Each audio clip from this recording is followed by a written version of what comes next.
is, yeah. You need help moving the table? No. I haven't been You want there. me to move the table? No, I think It was. Well, I've been trying to go to Alaska since I got married and haven't made it. We bought an Alaska Airlines credit card when we got married. I tried to make it to Alaska once, and we got stuck in Canada. And 9/11 happened. I was in the backcountry. Are we live? Yep. So I still haven't made it. I moved to the Middle East and still haven't made it to Alaska. Sounds opposite direction. It is. Well, apparently we're live, so we should start. Oh, okay. Sam just started us. Since I'm normally the one who starts it, and I'm up here. So, Shabbat shalom. Shabbat shalom, everybody. Yep. I'm on the opposite side of the room, so I have the opposite view of everybody this morning. I'm trying to drink my coffee. This coffee cup is not working, so I have to use my tiny one. Anyway, would somebody pray to start it? I will. Okay, thank you. So Father, we just, we greet you this morning in the midst of this classroom. We ask that you would pour out on us revelation of your word. I ask that you would anoint Emma, that she would have special insight from the throne today, and that we would just all have ears to hear, minds to comprehend, a heart that is just willing to embrace it all. We give you all the glory and honor this morning in Yeshua's name. Amen. Okay, well, we did have a double portion in the Torah this week, but we're actually going to continue talking about Acts 15. Because we just got to the good part last week. Well, the controversial part, I guess. So we're going to continue the conversation on Acts 15 this week. We'll talk mostly about the 4 prohibitions and what they mean and how we should view them and some different things like that. But before we get there, let's just kind of look back, like get back in the mindset and think back about let's recap last week, I guess. So from like the first half of Acts 15 last week, we talked about a couple things. So at the beginning of the chapter, there's a debate going on. So what's the debate that's happening in Acts 15 that sparks this council? But the Gentiles need to be converted. Yeah. Circumcision. Right. So it's the Gentiles have to be converted to be saved, right? The question isn't really can Gentiles be saved, but how, right? So we kind of talked through all of that.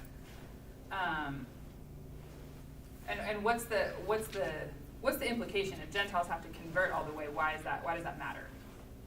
Why is that a big deal? Besides the fact that they're not Gentiles of the nation anymore, that they would now be Jews. So Right. we wouldn't be bringing the nations in. Right, which means they would then also No have distinction. to, right, there's no distinction, and if they convert, that means they have to take on all of the Torah, right? Mhm. It means they don't have, they have the same requirements as, I guess you could say, a natural born Jew, that they have to take on all of the laws of the Torah and follow it completely.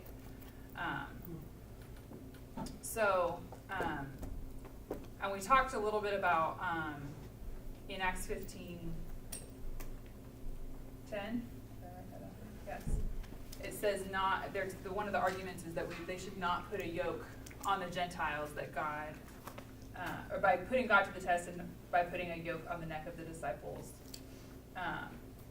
And so that's how they're arguing that this is an unnecessary burden, which is the language they use in the letter that we're going to read here in a second, on the Gentiles to have to take on all of this. So that's kind of where we are. The question that they're arguing is, do Gentiles have to convert to Judaism, take on the full weight of the Torah to be saved or not? So that's where we kind of are, and we kind of got right up to the point where we were right up to the letter, where the decision is actually made by the council. So that's kind of where we're gonna pick up, unless anybody else has any other comments from last week about kind of the setup, I guess, to the actual decision from the council. But I think that covers it pretty well. Okay, so let's read Acts 15, 22 through 29. So the few verses right before that is when kind of the judgment is actually passed and they list the 4 prohibitions the first time, and then this is the letter that they're going to send out to the communities.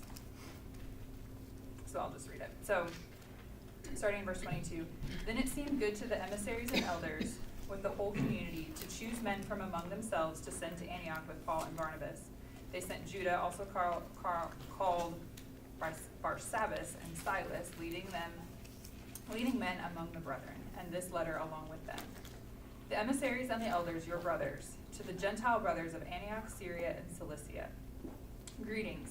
Since we have heard that some from among us have troubled you with words disturbing to your souls, although we gave them no such authorization, it seemed good to us, having come to one accord, to select men to send to you with our beloved Barnabas and Paul, men who have risked their lives for the name of our Lord Yeshua the Messiah.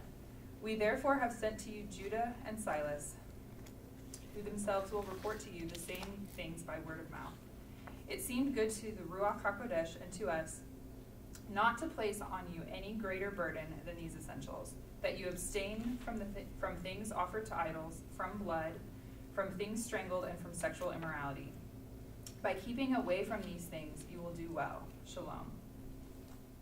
All right, and then they kind of are sent off to go deliver this, and in 31 it says the people read it and rejoiced over its encouragement. So that tells us they're happy to receive the news that they got. So let's look at why that might be. So okay, so what are the 4 prohibitions, or the 4 things listed in this letter that they have to? What are the rules, I guess? Well, they have to abstain from things offered to idols, from blood, from things strangled, and from sexual immorality. Okay. Okay, so, and I think some translations or some places talk about food being offered to idol. I think it's interesting that this one says things offered to idol, but they're talking about food generally offered to idols. Okay, so if the unnecessary burden would be the yoke of the full Torah, and we just have these 4 things, what do we do with these 4 things? How do we apply them? So I want to look at the extremes first, and then see if we find a better middle ground. So kind of think church world for a second, and think about maybe some of the traditional ways, or that churches who maybe don't understand Israel don't have an understanding of the Jewish people believing in Yeshua and remaining Jewish. What's kind of the summary of what the church says that these things mean for Gentiles, or for the church? They would probably say, what does this tell us about what the church is required to do or not required to do? I'll just have to say, I never heard this You just never heard it? in church.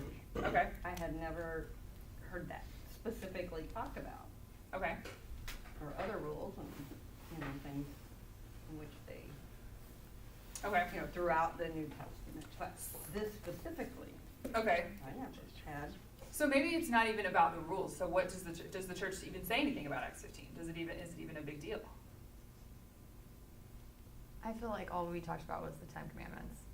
Okay. I mean, I don't ever remember referencing this as far as Okay. some kind of a rule.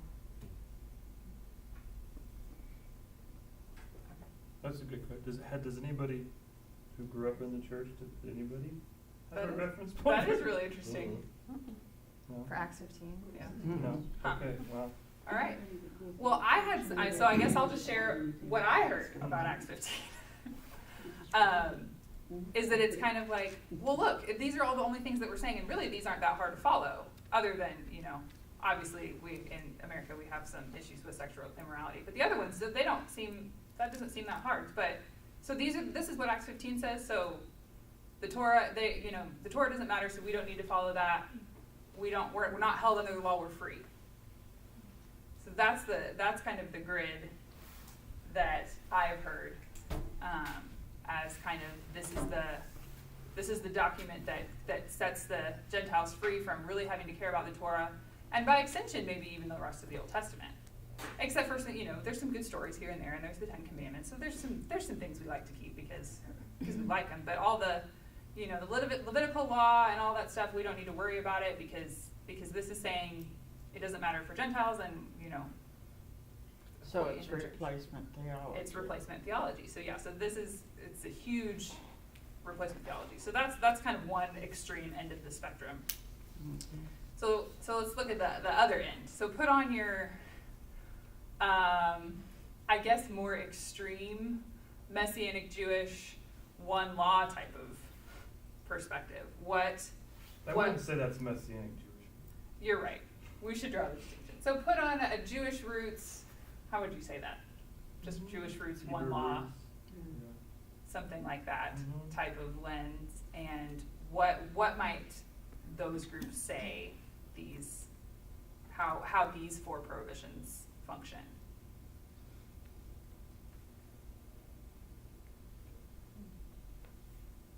Don't they say that it's kind of like what the church has said, in a way, but you gotta do these four?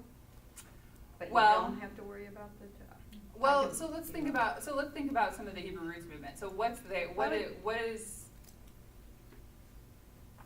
their goal? How did they live? How do people in It's to eliminate the distinction. mhm. So it seems like it's kind of like when Yeshua said, was asking them what the two greatest commandments were, and it was to point to the whole Torah. It's like this points to all of that. Mhm. Like if in order to follow this, you would have to look to all the instruction that was provided. Yeah. It's like this is a summary. Yeah, or sometimes an on-ramp. It's like, Right. so Gentiles are pagan. They don't know anything, and so this is where they start. But eventually, and they'll go back to which we skipped kind of on purpose, to back to 15:21 that says, for Moses from ancient generations it has had in every city those who proclaim him since the reading of the synagogues and every Shabbat. So there's this idea that Gentiles. This is the one law perspective. This is the one law perspective, yes. So I'm trying to set the extremes, and then we're gonna go somewhere else. So saying that Gentiles are pagan, but they're coming into the synagogue, so this is their starting point. So these four prohibitions is like start here, but they're going to be in the synagogue, so eventually they're going to end up keeping the whole Torah, which means what? They're going to convert. Right. So if they're going to end up converting eventually, then what's the point? Right? So I'm trying to show you like that we have, these are extreme, but really not uncommon interpretations of this passage, that either it's it's your golden ticket to freedom, that you don't have to worry about all this other stuff, or it's eventually you're going to get all of theirs, get to all of it. So we're just being kind and letting you have this on ramp. Except for in both situations you lose distinction, right? On the extreme church side you lose any Jewish identity, and on the extreme one law side you lose any Gentile identity. But what's the whole point of the council? Is distinction. What do we do with the Gentiles? The question on the table is not what do we do with the Jews. That's the question that the table is turned, and we kind of have to answer that question today. But the question is not, do the Jewish people throw off the Torah? These are Torah observant Jews. Paul was a Pharisee, and Paul is, we go back to Cornelius in Acts 10, Peter seeing the unclean animals, and he's like, Lord, I've never, eaten anything unclean. He's following Torah, like, these are Torah observant Jews that are making this. So the question is not, do the Jews get to throw off the Torah? The question is, what do we put on the Gentiles, right? And I know I'm kind of beating the point. But the point is, I feel like I've heard this passage and this letter used in so many different ways that I'm wondering if there's a better way to look at it. Rather, and I know, like I said, I know I'm painting kind of the extremes, but even in the middle ground, there's a lot of options. So yes, Tom. I would just like to point out that in my brother's research, I've told you guys before, he's doing his dissertation on Acts 15. And there has been very little emphasis on Acts 15. We know just by looking at what's been written about it and what's out there for the last 2,000 years. So that's very striking in light of the fact this is the only council in Scripture. And church history very much has weighed heavily on councils, on deciding doctrine and important principles. And so it's very dramatic when you look at how much hasn't been written on Acts 15. It's not very much, really. And he's dug so many places. He went to Oxford at the Library of Congress. I mean, really just done an exhaustive find of what's actually out there. And there's very limited ancient work and modern work, which emphasizes that it hasn't been talked a whole lot about within church tradition. So just an interesting note. Yeah, that is interesting. Because I think that's where, when you don't have as much written, then there's not as much of a deep dive into it. It's more of a peripheral or gloss over emphasis. Right, which is what we're seeing here, is that, some of you are saying that this isn't something that you talked about. Which confirms. Right, so it's kind of like, it just hasn't been. Right, because there's a trickle-down effect, right? If there's not been writing and scholarship throughout history about it, then it wouldn't be taught in seminary and it wouldn't be taught in your churches. Right. So it makes sense, but it's a good point. Whether you like scholarship or not, right. or whatever you think about it, good, bad, indifferent, in between, it trickles down over the decades to the pulpit. Yeah. So this is a good example of there being no trickle down, essentially. Which, I'm going to chase that rabbit for just a second, but this is slightly off topic, but it's okay, we'll come back. Which that is sometimes, as I've been in my graduate program and starting to read a little bit more scholarship and see more of what's out there, I'm kind of both encouraged and discouraged by what I'm seeing, because the thing is, because like I said last week, we talk about Acts 15 in every class I have, so I feel very inundated by Acts 15, and I've read several articles about it, and because it doesn't matter what class I'm taking. We talked about it in an anti-Semitism class. We haven't talked about it in this class yet that I'm taking, but it might be coming. We've talked about it in apologetics. We've talked about it in every class that I've had, but. But you're an investigating Jewish studies program. So yes, so it makes more sense. But it's good that it is being emphasized, because some of the classes that I'm taking are not specific Messianic studies classes, so it is still getting to everybody else. So anyway, but all that to say, so it's encouraging that this is coming out, but because there's not a lot of past things, there's a lot of opinions now about it. So, you can find, if you start searching for Acts 15, you're going to find a really wide range of opinions about what these things actually means, which is what I'm trying to demonstrate. We're going to talk about some of the middle ground ones in a second. But also some of the discouraging things is that you realize, what I'm realizing is, and really one of the ways I realized this was in Dr. Michael Brown's book, Our Hands Are Stained with Blood, which is a great book, if you haven't read it. But he talks a lot about, to show how anti-Semitism was perpetuated in churches, he talks about what seminary students are taught, and they don't talk about a lot of the councils and decisions and the history of what the church has done to persecute Jewish people, which is why it's not something that's talked about in churches, and that people don't understand, and people are like, we don't, there's not this really, in a lot of churches, there's not this there's not this I guess, really obvious anti-Semitism is just it's kind of blatant, it's kind of like in the background, but when people are like, oh, we don't hate Israel, we don't hate Jewish people, but there's also not a love for them either. So anyway, and a lot of that, some of that comes from seminary, just like education. So anyway, all that to demonstrate the pros and cons of scholarship and what is included and what's left out. But I do think there seems to be some shifting happening in scholarship, which is encouraging. So pray for scholars, basically, because it does inform all the rest of us whether we know it or not. So anyway, Acts 15.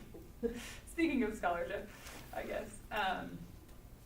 So maybe this hasn't been as widely talked about of a passage in everybody's lives. But what are some things? Are you aware of any, or how have you thought about it, or what are some of the things that you've read or heard of how this is interpreted and applied to us right now?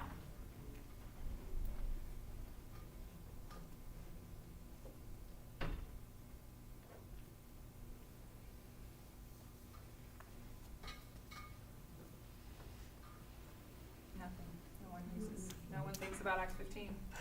No one thinks about Acts 15. Come on, Shirley. This is the only class that I've ever heard Acts 15 discussed in. Okay. There's never been a discussion I've had in my 40-some years or plus in church, because before that, I was in church, but really anti-Semitic congregation, but I've never heard it discussed. Okay. Me neither. All right. Well, good. Well, one of the things that I've heard and thought about is you talk about scholarship or you talk about this little class. We're coming from a perspective of we have some background in God. Mm-hmm. And so we've got this from this perspective. But looking at maybe the audience that's being addressed, this is a pagan cultic environment where Right. their lifestyle of paganism is pretty extreme in some regards. And so that might give us a little perspective on why these things are addressed Right. to start with. Right. Yeah, that's great, and that's Because it's not talking about, hey, you Christians over here who don't understand Israel, this is what it, so Right. that, okay, that's cool. right. But they're sending this letter back to a group of people who are coming to Messiah out of sometimes very extreme paganism. Right. Well, and that's what I just assumed they were doing this because of whatever idols they were worshiping. These were 4 practices that they had, and they were just basically saying, don't do that anymore.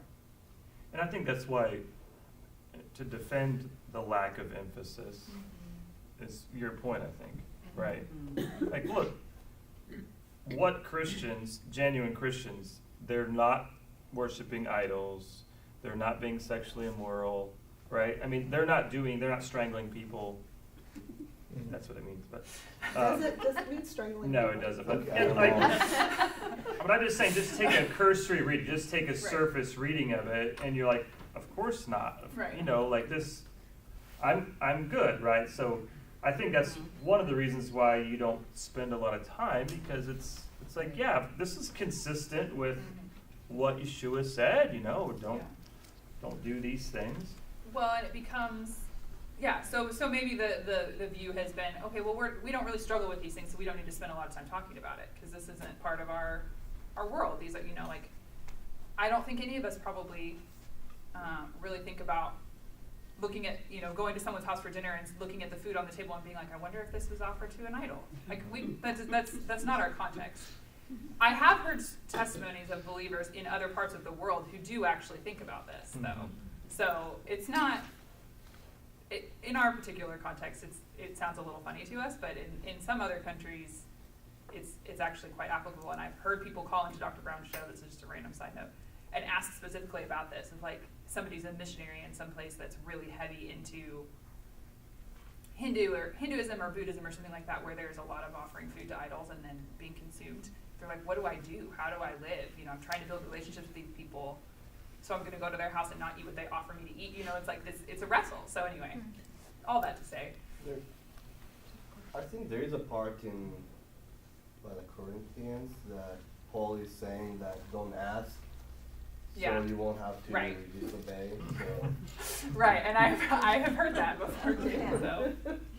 So I think there's a matter of conscience there as well, and it's a matter of But I've heard that as a response as well. just don't It's- ask. Okay, why do we have to be told not to strangle something? And I mean, I'm assuming that for the purposes of consumption, if you're strangling an animal to butcher it or what, why do we have to be told not to strangle something? It seems to me that would be the far more difficult way to do the job anyway. So why would you have to be told not to? Good question. That's a good question. I think it's a cultural thing. Mm-hmm. You know, here in America, I don't think we do it, but Right. other countries, they do. Right, and so basically we're getting to the point of, which this is one of our, biblical interpretation principles, is what is the context that this was actually written in. So let's look at that a little bit more. So there's a few other kind of main observations people make about this, as far as what they say these, because one of the questions is why these four? Why not, I don't know, why, there's a whole long laundry list of things that would have even applied to the pagan culture that they were living in under the Romans, that could have been part of this, but why these four? Why not do not steal? Right. Yeah. So there is some understanding, and that's one of the things they say, is there is an understanding that there's a basic level of morality that would basically encompass maybe the Ten Commandments or some of these other universal commandments and things like that. But one idea that is becoming quite popular is, and we're not going to go through the whole section verse by verse because it would take forever, but is if you look at Leviticus 17 and 18. So I would encourage you to go back and read through those two chapters at some point, because you'll notice a lot of similarities to these four prohibitions in those two chapters. And particularly the fact that there's several places in those chapters that say, for the outsider dwelling in your midst. And last week, we talked about the fact that there has always been an understanding of how you interact and deal with the outsider, the alien, the foreigner, however your translation happens to phrase that within your midst. Like, there's always been Gentiles among Israel, basically. But I do want to point out, so I'm not going to go through those whole two chapters specifically for each thing, but I do want to show you one verse in that section. So let me get there. In Leviticus 18, the beginning of 18, so kind of right in the middle of this, and if you look at it, you can even see from just the headings, at least that it's in the TLV. 17 is called Sacrifice in the Life in Blood. So it talks about, it talks about the issues of blood that parallel to some of these four prohibitions. But Leviticus 18:3 says, you are not to act as they do in the land of Egypt, where you used to live, nor are you to act as they do in the land of Canaan, where I am bringing you, nor are you to walk in their customs. So, think about that in relation to the comments that some of you are making about the pagan culture in which they live and who this letter is being written to. So back in Leviticus, God's telling them, your life shouldn't look like these pagan nations around you. So I'm telling you, this is how you kill animals. This is how you deal with blood. This is how you deal with sexual immorality. That's the context of those Leviticus 17 and 18 commandments, right? Part of it is about being set apart, different, which we talked about is the calling of Israel. In that context. So then we're looking at Acts 15, a letter written to believers who are in a pagan context, and so who are in a cultic temple system where there's all kinds of nasty kinds of sacrifices, up to and including child sacrifices happening. And so is it possible that part of what they're saying is, hey, you don't have to take on the full, you're the quote unquote outsider in the midst. You don't have to take on the full Torah, but your life also can't look like all these pagans around you. That's not really a hard leap to make, right? It's a consistent concept, right? Mm-hmm. So, and there is a reality of the fact that teaching is still happening in synagogue at this point. So the Torah is still being read. So they are familiar with these passages. They're familiar with with how the Torah teaches about the Gentile within their midst. So I think this is kind of I can see this as partially being part of an example of carrying the concept from the Torah forward into their current context. Does that seem reasonable so far? Okay.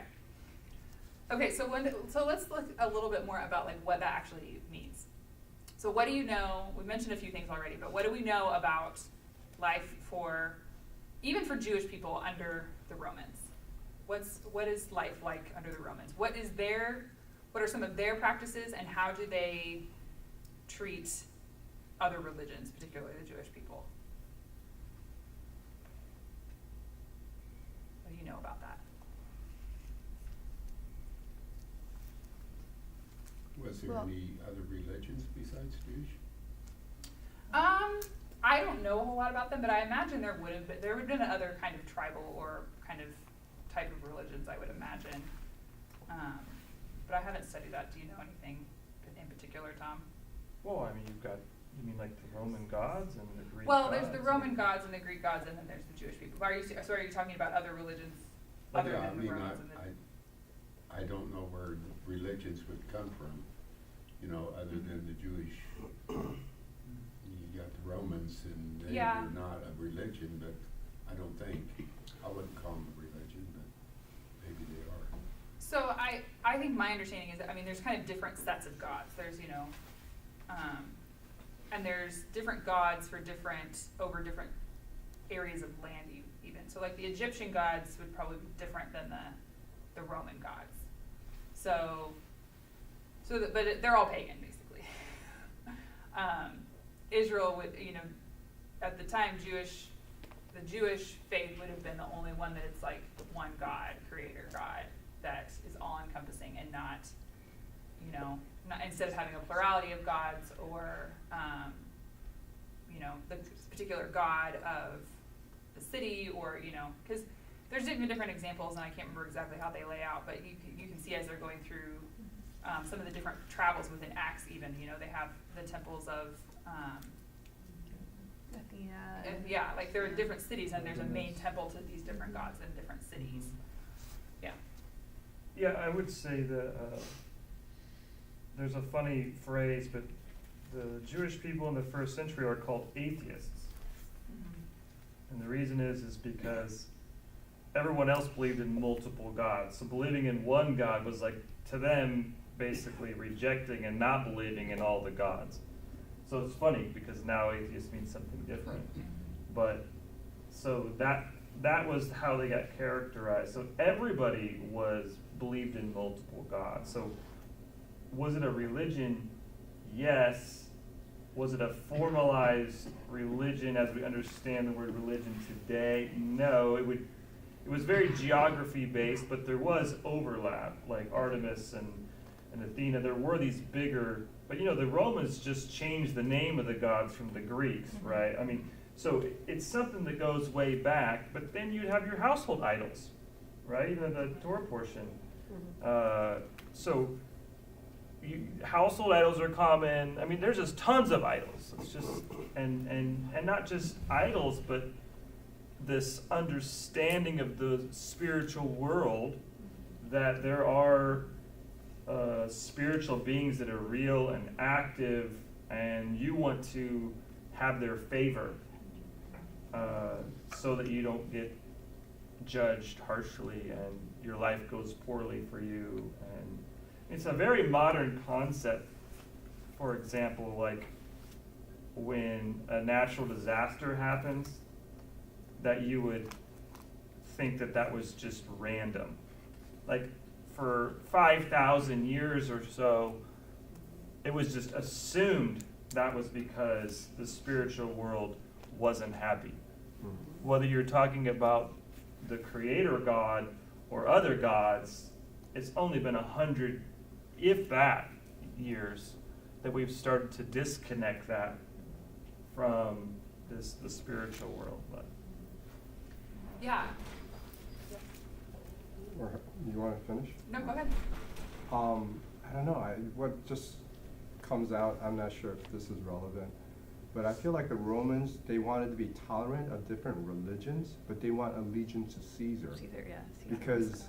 when, because when these Jews or others, accused Jesus and said, well, we have only one king, Caesar. And then that like tipped the point. Because if, I don't know, maybe if Jesus was Messiah, but if he's king, that's competing with our emperor. And what I sense is this is a foreshadow of the Antichrist empire. They're going to tolerate religious, I feel like, yeah, they'll tolerate religion, but not true allegiance to Jesus. And so they'll compromise and tolerate, Christians and others to practice, but if you don't give allegiance to the Antichrist, you're not going to be able to worship. So I think it's really subtle stuff. And I feel like also, I was in D.C. and for the Awaken to Dawn conference. But at any rate, what happened was there was all these food trucks all around, and it's like, whoa, shawarma and all this stuff. And I'm looking, and it says halal, which means Muslim. They're dedicating this food to Allah. And like this guy, said, hey, look, this is some lamb, lamb meat. And so I said, wow, that's free lamb meat. And I tasted it. I just felt, in my spirit, because it was dedicated to Allah. And then we found this one food truck that was by a Korean. And he's the only Christian in that. And finally, we ate something there because it was kind of protected. Mm-hmm. But I feel in subtle form, there's all this, gods hidden behind Chinese idols in Chinese restaurant or at Thai restaurants. There's all these idols, Right. And I could tell when I eat that it doesn't feel quite, because I feel like it's ultimately is who are you married to? Because I think Paul says, are you married to Christ or are you married to the devil? You can't be married to both, and I feel like this Acts 15 is speaking about covenant. Who are you making covenant with? Are you making a covenant with the idols or with the Lord, or this immorality? I guess back then is having sex with the temple priests and stuff like that, but I think it's about who are you making covenant, who are you married to? Yeah. And I feel like if we're really married to the Lord, we'll have to say no to a lot of other things because we're saying yes to Him. But there's, I think, just a subtle forms of little compromise the enemy's trying to, get in, and God's calling us to really, be holy unto the Lord. And that might mean saying no to what seems legitimate to, I don't know, the culture, or maybe even to Christian religion, but it's not right before the Lord's eyes. And I think we have to look at things from the Lord's eyes. Yeah. So I think overall, I think one of the takeaways from this is, and going back to even the passage I was referencing in Leviticus 18, is you can't serve two gods, right? You can't have your allegiance to Yeshua and your allegiance to pagan god number 787. Like, you can't, you can't split your allegiance. So I think that that's what this is getting at. And I think part of what it is, I want to go back to the Romans for just a second. That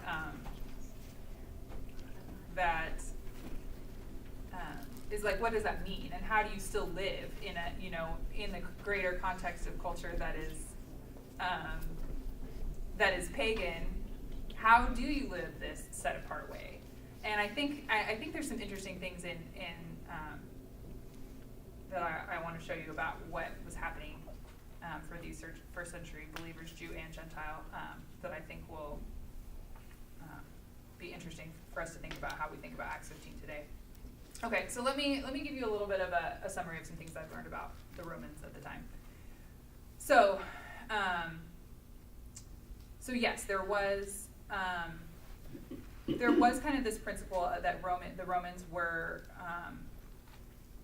somewhat tolerant of other religions, and the fact that they did have a respect for ancestral traditions. So the fact that Judaism had this long ancestral history is something that they were willing to respect and honor. However, they kind of were honoring to other religions so long as they didn't violate certain things about Roman religion. And some of those things, like one example that I was just reading about is like, they actually did not like the Jewish practice of circumcision because they thought it was mutilation of the body and they were not okay with that. So they really didn't like that. And also they were, you know, like if they go into other places and, you know, there's a plurality of gods, they're like, great, let's add them to the mix, right? They're okay with adding as long, and they're like, you can keep your gods as long as you also worship ours and worship Caesar, right? They're okay with plurality. They're not really okay with this whole, no, we worship one God. We worship the God of Israel, and we're not going to worship your God. But the fact that it was this whole people group, I'm sure a lot of you have heard of, you know, kind of the Jewish exception in the Romans. They weren't required to go to the Roman temples and make sacrifices, and they were allowed to practice and they were allowed to follow their traditions to an extent. But there was some hostility. Like there was this friction because a lot of what the Jewish people believed was in tension or opposition to the Roman way of life. So it's complicated. So the Jewish people have this kind of exception. But they kind of, it was, and the Jewish people, you know, they would make sacrifices and offer prayers on behalf of Caesar, and so that kind of was their kind of like, this is the best we can do for you, and that kind of got them enough favor to be allowed to continue. But there was hostility, and so basically, and we talked about how a lot of times, you know, Jewish people look at Gentiles as second-class citizens. Well, the Romans are also looking at Jews as second-class citizens. So they kind of coexisted, but they didn't really like each other. So there's a lot of tension happening in this situation. And then, of course, Yeshua comes, and it gets more complicated. So I want to read a little section out of this book. I love this book. It's called "In the Shadow of the Temple" by Oscar, and we can debate how to pronounce his last name. Scarsone, that's how I've usually heard it, but anyway, he's he's a Swedish scholar, so maybe I appreciate the Swedish heritage, because I'm also Swedish, but anyway.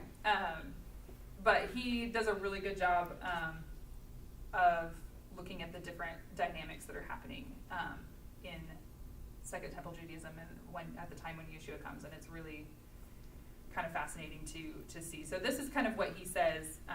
He's kind of laid out kind of some of the things that we've talked about, kind of about this Jewish people being allowed to practice, but this tension. And remember, all of kind of the reason they were allowed to is because they have this long ancestral history of their religion. So this is kind of what he says about how some of the dynamics after Yeshua comes and Gentiles start following. So he talks about kind of the previous structure kind of gives a clue to understanding how the Romans looked at believers in Jesus. And he's talking about policy for the Roman Empire with regard to believers in Jesus. And he says, it is immediately apparent that this policy would be quite different depending on whether the believer in Jesus was Jewish or not, at least in the first decades after AD 30. If a Jewish person remained Jewish in the eyes of the Romans, legally and otherwise, and his or her purely religious convictions, then his or her purely religious convictions were no concern to them. So basically, believer in Yeshua, still living as a Jewish person, the Romans considered them still Jewish, and they weren't terribly concerned.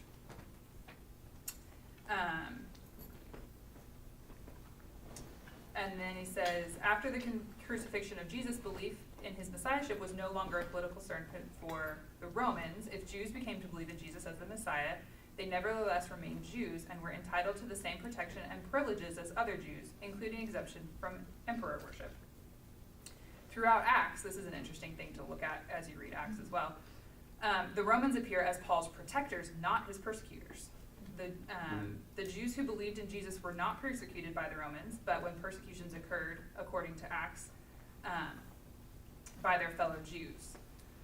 So you will see the Romans sometimes kind of enforcing punishment, but it's at the encouragement of other Jews usually, which is an interesting dynamic. The situation was different for Gentile converts to Christianity. They could not claim, like the Jews, to be following their ancestral traditions. On the contrary, they broke with the tradition of their fathers in the most provocative way.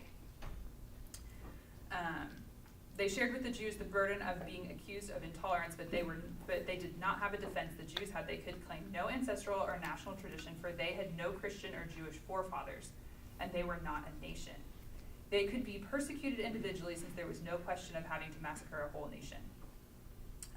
So none of the restraints which prevented the Romans from taking wholesale action against the Jews were at work with regard to Gentile converts. So this is challenging, right? So basically, and there what he's referring to is like with circumcision and with some of the other things that the Jews were doing that the Romans didn't like, they basically, because they knew they'd have to basically attack and defeat the entire people, they kind of left them alone because it was a large enough group of people that they're like, this is not necessarily worth trying to wipe out this entire group of people. But with Gentile converts, because like they're saying they don't have this ancestral root to kind of protect them, they're basically fair game under the Roman Empire. So this is a challenging situation for Gentile converts, right? So, like, there's a lot at stake, basically, for their allegiance to Yeshua. And, you know, not to mention even just the,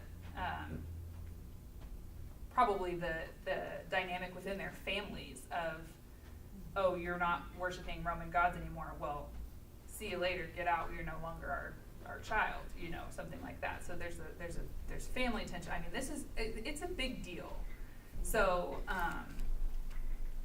I think that perspective is important for us as we look at Acts 15 in that context of just like, this is not a small thing, that these people are basically leaving their entire heritage and coming and following the one true God.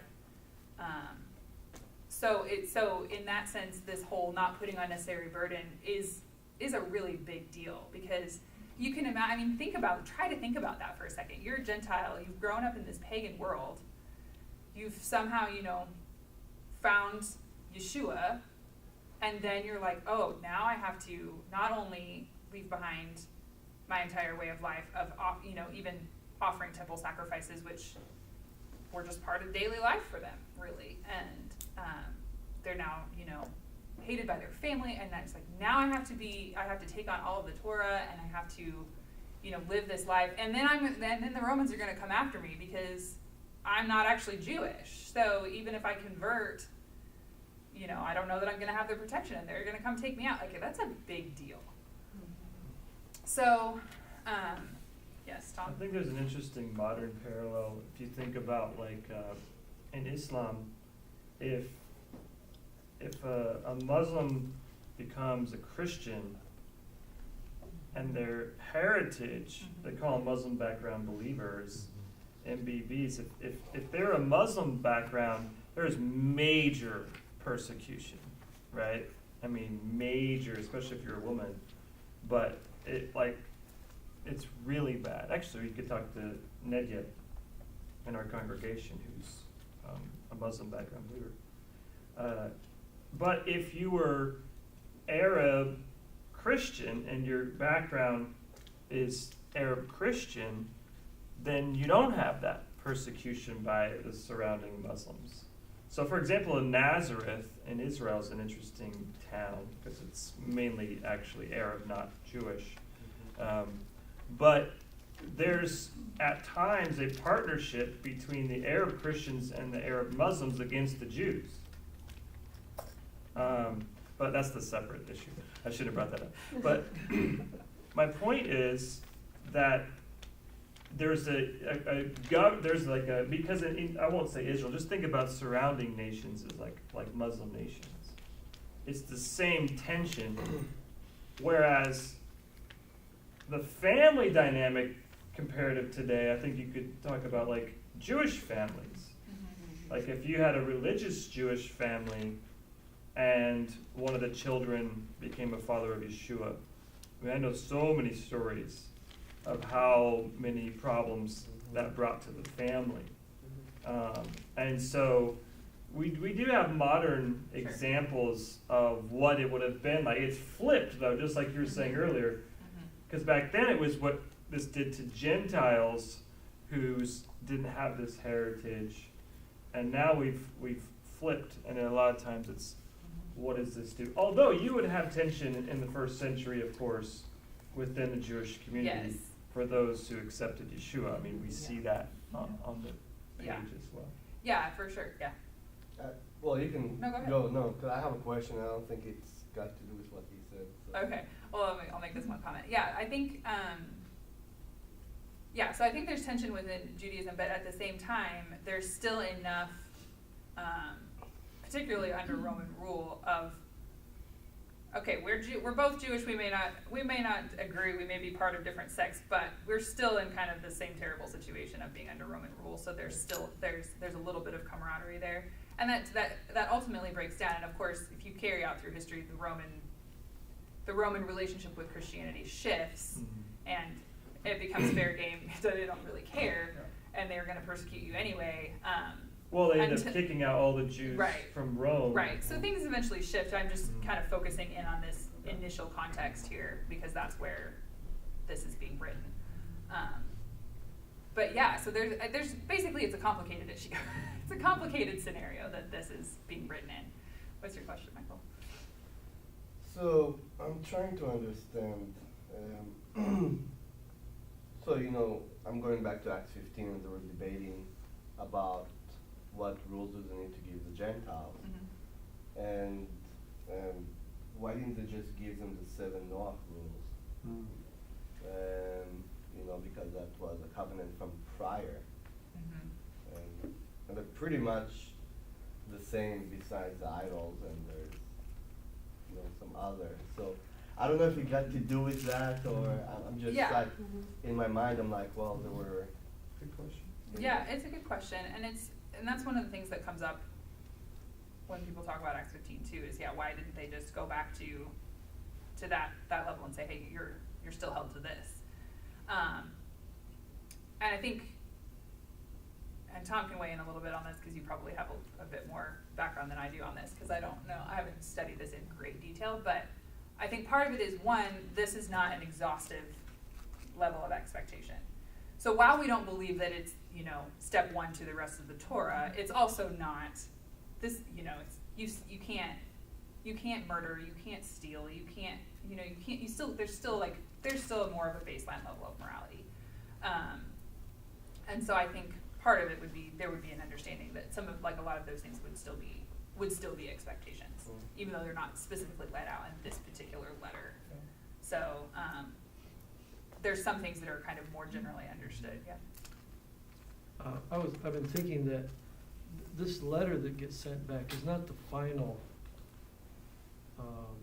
edict or whatever. It's not the final say in this, because they sent from Jerusalem, then they also sent people out then to help instruct and to help disciple and help to lead. So it wasn't like everything was dependent on just this letter. Right. This was a letter affirming certain basics, but then I don't remember who all was sent out. The whole team, ministry team, was sent out to disciple and to instruct in the deeper things. So we can't assume that some of these other things weren't discussed. Right. Yeah, I think those are both good points. And I'll address that in a second. The Noahide laws are later. So one of the issues is that those aren't codified till later. So there's a lot of question of what was understood at this time. And so there's debate on whether it was even understood at this time. But I think the bigger point is that this is not meant to be the minimum expectations, like the Noahide laws are like, hey, these are the minimums. If Gentiles will do this, they will have a share in the age to come. And here, I think what's happening is a little different. Actually, the passage that you referred to in Leviticus 18, I think also connects with Leviticus 17, verse 7, where it says they are no longer to offer those sacrifices to the goat demons, after which they play the prostitute. Yeah. So, the goat demons, I mean, you're talking about these are cultic things. That's why I think the main question in Acts 15 is not what do the Gentiles have to, what are the list? I don't think that's really the question. I think the question is, do they have to be Jews? Or to say it differently, what do we do with all the Gentiles? We've been trying to stay away from the Gentiles for thousands of years, okay? So now you're saying in Yeshua, they get to be a part. If that's so, what can they not bring with them? And what they're saying is, you can't worship and sacrifice to the goat demons. You can't keep covenanting with Satan. You can't be a part of this cultic allegiance. When we say, Paul talks about over and over, faith, faith, faith, faith, faith, faith, faith, faith, believe in Yeshua, believe in Yeshua. What is he really saying? You must have your allegiance to Yeshua. You said it earlier. It's allegiance to Yeshua. When you sacrifice to idols, you're saying my allegiance is there. My allegiance is to these other gods. So he's saying, Gentiles, look, here's the deal, okay? You can be on God's team, but only if you don't do that. You can't bring your pagan idolatry with you. You have to put your allegiance in Yeshua.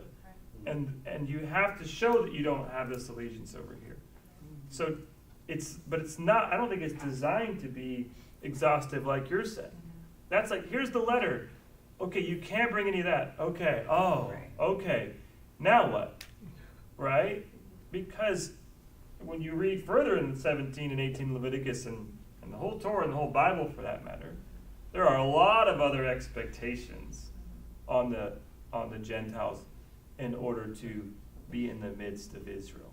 Which Paul addresses all the time. Shaul Right. addresses all the time in his letters and Right. his ministry. Which is a big question if you think about it. Like, well, if Peter has this revelation in Acts 10, and now you're saying the Gentiles can be a part, it's like at this equal status level, it's like, well, what do they bring with them? Right? There's this, because you bring ancestry with you. That's how the ancient world understood everything. They weren't just individualized people. They brought their family, and their family's family, and the nations with them behind them. Right. And so you have to realize everybody thought that way. And so they said, oh, you don't get to bring that with you. And that's what cuts off the generational curse. And then you begin afresh, and now you begin to build the person and their family and their generation as a kingdom disciple. In some sense, I think we could say that this Acts 15 letter is meant to be more instructive than prescriptive. So it's not here's your bullet point rules, even though that's how we talk about them, myself included. I mean, I can bullet point these 4 prohibitions easily because I've talked about them so many times, but it's not meant to say, here's your rules, check the boxes, and you're good. It's meant to be instructive about, because this would say to them, okay, Gentile believer in Antioch or something is hearing this letter, Paul, Barnabas, or whoever goes to Antioch and delivers this letter, reads it to them, and then sits and, like you're saying, it spends time with them and disciples them and talks about, okay, well, what does your life actually look like? If you're not going to go to the temple of whatever God and sacrifice, what are you doing instead? How are you dealing with the persecution that's going to come on you for refusing to do with that. How is this going to affect your family business that is probably gone for this? Like how are you going to live basically? So I think looking at it more like I said, like that instructive rather than prescriptive kind of way, which is often how we need to look at Torah as well, even though there is a lot of very specific instruction in a lot of Torah, but at the same time they're building concepts, right? We're always looking at, they're building a context and a concept, and how do we apply that going forward? Yeah. John in Revelation was persecuted, it says in verse 9. I, John, both your brother and companion, the tribulation and kingdom and patience of Yeshua HaMashiach, was on the island that is called Patmos for the word of God and for the testimony of Yeshua HaMashiach. So, to me it seems okay. He was persecuted because he was standing for the word of God, I guess, which back then was what, Tanakh or Torah, and also the testimony of Yeshua, and I believe that's what we're going to be tested. I'm thinking of Maccabees.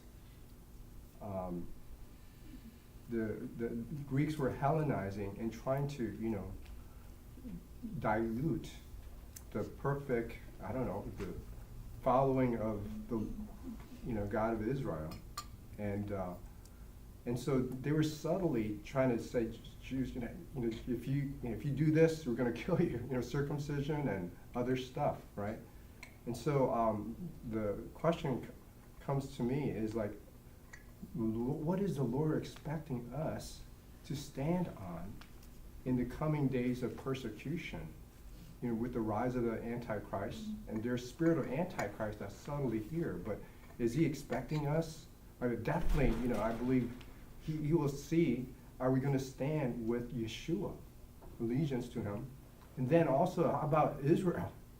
To stand with Israel. Or are we going to, bring in the Jewish people, save them, or, refuse? But the other thing is the Word of God. How much of the Torah does the Lord really wants us to stand on? The thing is like, yeah, what is worth, what in the Lord's eyes, what is it worth dying for? In terms of, because I remember you, Tom, preaching that sermon about, I think, Hanukkah, and how this one rabbi refused to eat pork, and because of that, they tortured him mercilessly and all, but he was faithful. And then, I think he was like wavering, but he saw a generation of all these young people, and if he did not stand with what God says about that, this could lose a generation. But anyhow, I remember you weeping and all, and I'm thinking, would I die if I don't know, Antichrist forced me to eat pepperoni? Would I say? I don't know. So I'm just trying to especially now we as believers or Gentile believers in Messiah, we definitely stand with Yeshua, and we stand with Israel. But in terms of what of the Torah laws, so if you want to address that, because I don't know, because I just feel like there's a spirit of the world, and then this world, one world religion and all. That's really subtly, I think that's a good point. It's kind of less about the details, and that's what's funny about this, is that it's written in a way that when you read it today, it's almost like you don't even know what it's saying. And so we try to get real detailed with it, and I can tell you that there are a lot of different opinions, about this. But actually, that kind of tells you something. The fact that it's not clear and not, like you're saying, bullet pointed, it's communicating something. And that is that this isn't really about the details. It's this what was happening in the first century that people you don't know because you just read it and you don't know what's happening, is that if a Gentile came to faith and they didn't do these things, they didn't participate in the cultic system of the day, that was a dramatic, that was screaming to the culture. Like your businessman. If you were a businessman, you're done.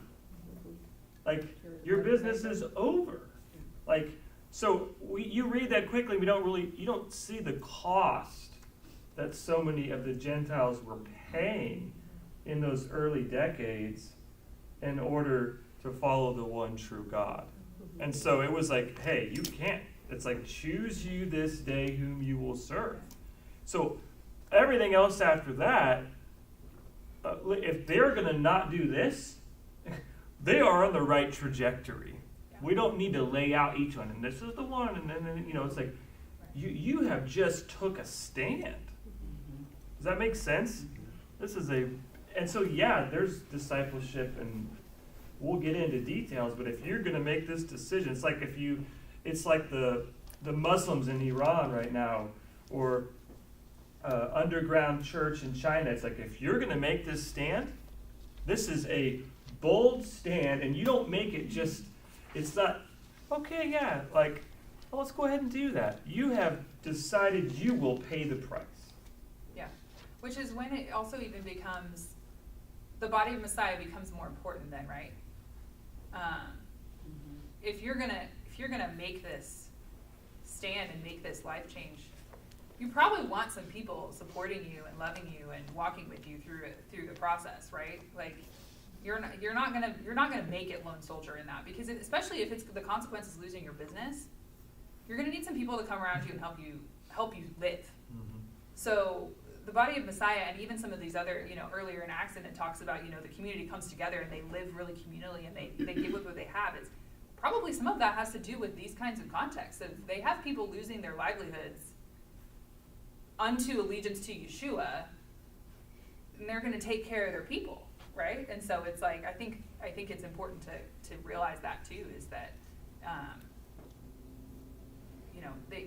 the consequences are high, but they're coming into a community that's taking care of them, because it does operate on a different level of morality and with a different set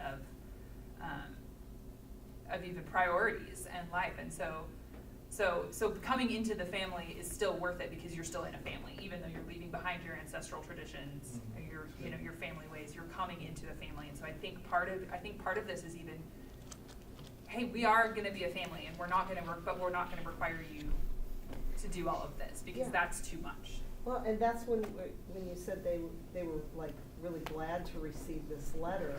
And to me, it was not even so much because we're not going to make you do 50,000 things to be a part of us. Just getting that letter means we've accepted you. You're welcome to the family. You're welcome to the family. We just don't want you to do, it's like Right. you bring somebody in your household, here's the ground rules, if we're going to be able to function together type of thing.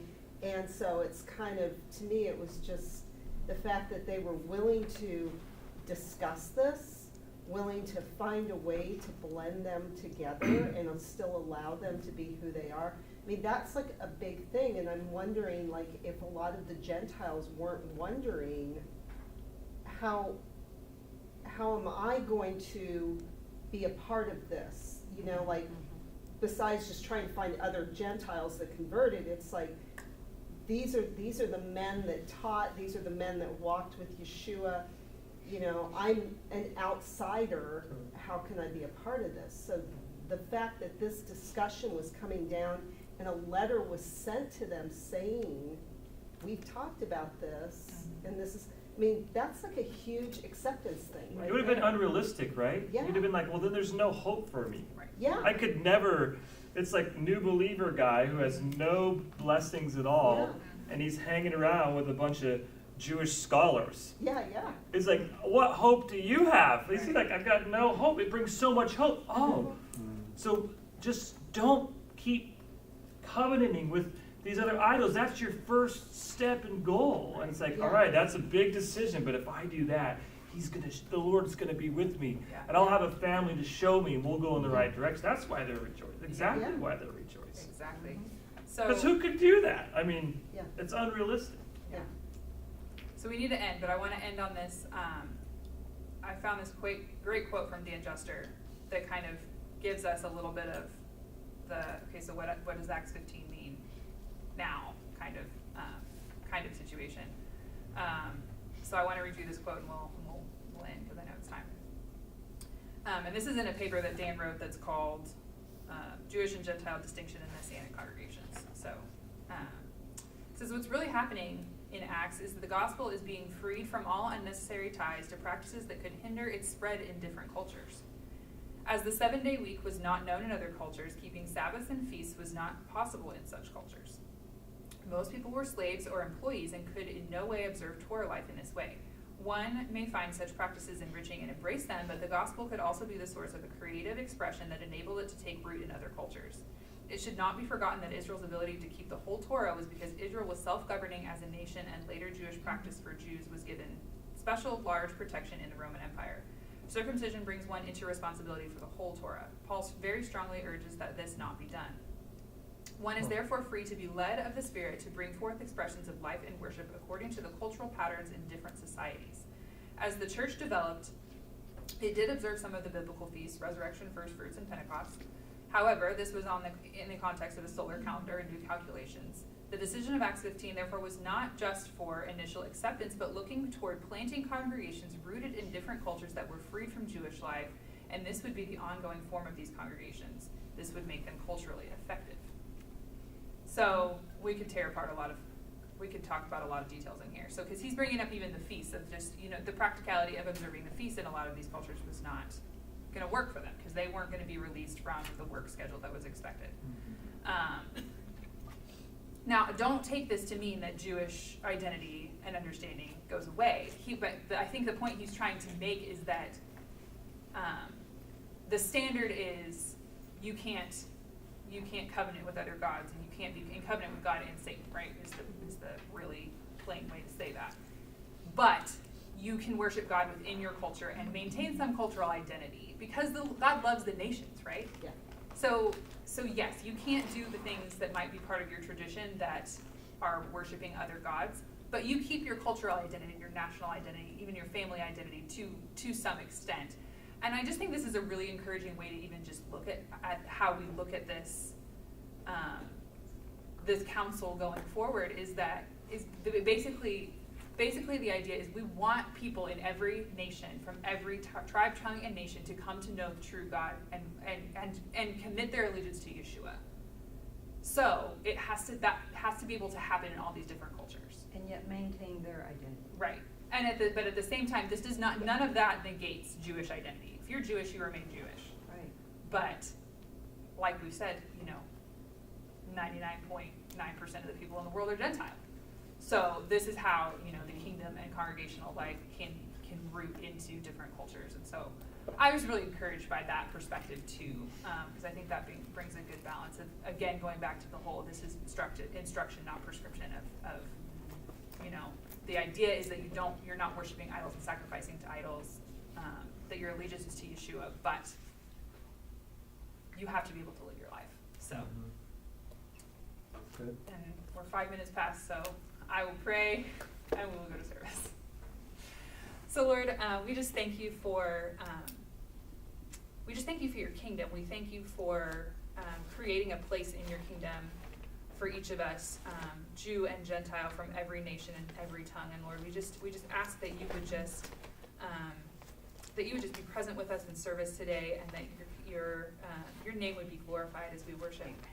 We thank you for the ability to gather and to be together, and to just proclaim our allegiance to Yeshua. We thank you and we love you, and we just ask again that your presence would come in service today. B'Shem Yeshua. Amen. Amen. Good job.